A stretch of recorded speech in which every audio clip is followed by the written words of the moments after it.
Hey kids, Joe here. And I just wanted to do a quick thing about my rig and what I do to test and upload and stuff like that. So let me show you what I'm working with, but first let me tell you what I used to use, which if you've seen this video, you saw the Project Monolith, which was an i5 7600 Kaby Lake that I picked up just to try something out, but I got rid of that, got some good money for it. I got like 700 bucks for the system. So right now I'm using an i5 2500K. I know that doesn't sound like a great thing, but for what I use it for, it's actually pretty damn good.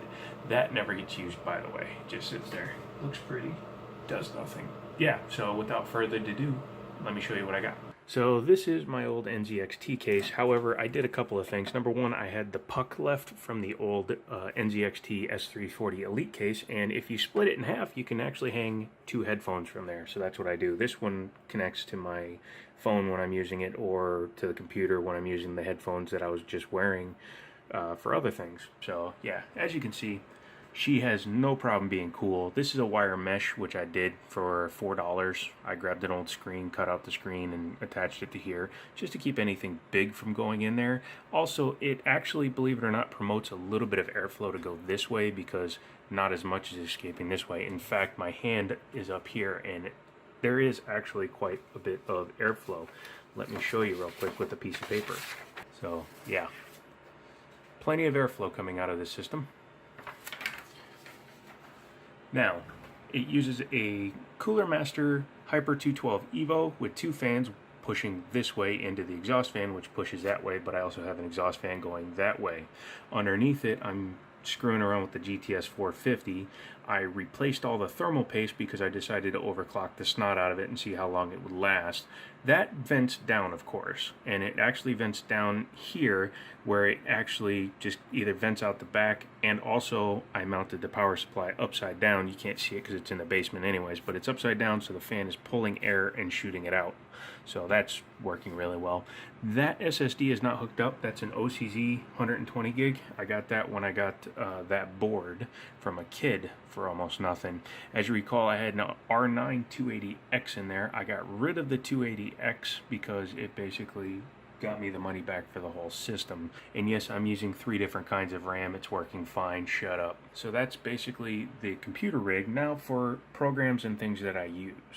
This is a very important one, and you should definitely have it if you're going to do any overclocking and if you're going to screw around with your system, and that is Hardware Monitor. You can find it by Googling, just Google CPU ID or just CPU Hardware Monitor, and as you can see, it allows you to see all your core voltages and everything that's going on with your system, including all your fans. And yes, I have 6 fans hooked up to this system, totally unnecessary. It was doing some processing earlier, and that's why it's sitting at about 40 degrees now. It normally sits around 30 degrees. Also, you can monitor things such as your GPU as well. So you can see how many volts it's pulling, what temperature it's running, what the fan on it's at.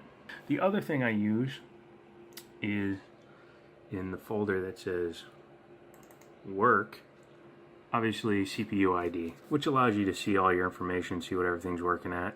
As you can see, Core i5 2500K. It says it's only a 3.3 gigahertz, but ignore that because nobody ever runs stock. I can run it at 5 gigahertz, but after about 2 hours, I think it gets too hot. So on air, 5 gigahertz is too much. Although I have run a stable 5.1 and gotten a 674 Cinebench, which is pretty damn good for this. As I said, memory, 18 gigabytes of DDR. I thought I lowered the clocks, but I'm going to have to go back in and double check. But that's fine. But yeah, and then the third thing I use is my MSI Afterburner, which is an awesome program to have. Make sure you have one of those. And as any of you know, this is a GTS 450. It has a stock clock of 822 megahertz. I have a stable overclock of 960 megahertz. I have voltage at 1125 or 1.125, and then the memory clock is at 1910. That allows me to keep it at a stable display without artifacting and overheating it. In fact, the hottest it's ever gotten was during a test of the, stop doing that, but 52 degrees, I believe. Yeah, or 53 degrees C, which is not bad considering, again, it's not a water-cooled system or anything on Grand Theft Auto 4. So, and I actually averaged over 60 frames per second. So on an old system like this, to pull those kind of numbers, that's pretty cool. But that's what I do for my testing. One last quick note here before I sign off. I did actually get 3D Mark because $4.49, it's 85% off. If you don't have 3D Mark and you want to get it, now's the time, guys. I'm not sure how long that sale is going to last, but 3D Mark, $4.49. That's a win. And then the last thing I'm going to show you is actually something I completely forgot I had. If any of you know your Adobe, you would know what this is. This is Premiere Elements 14.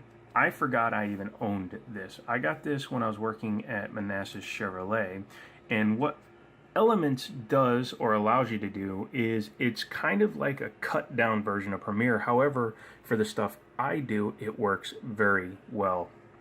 Hey, look, there's an update for free. So, yeah.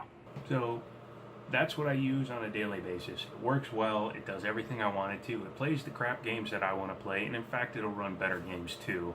To get a 674 is pretty good. I run it at 4.6 gigahertz. That gets me a stable 604 on the Cinebench and a stable 65 frames per second in the OpenCL.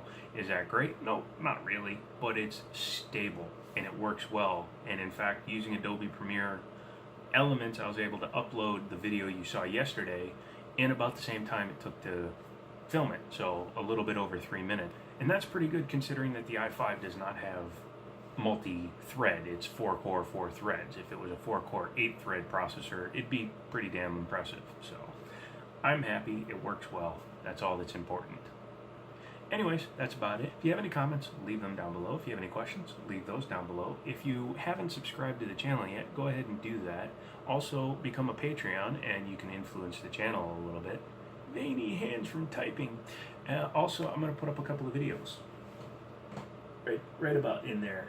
Yeah, you're going to need a couple of one, maybe two. And, like always, I'll talk to you later.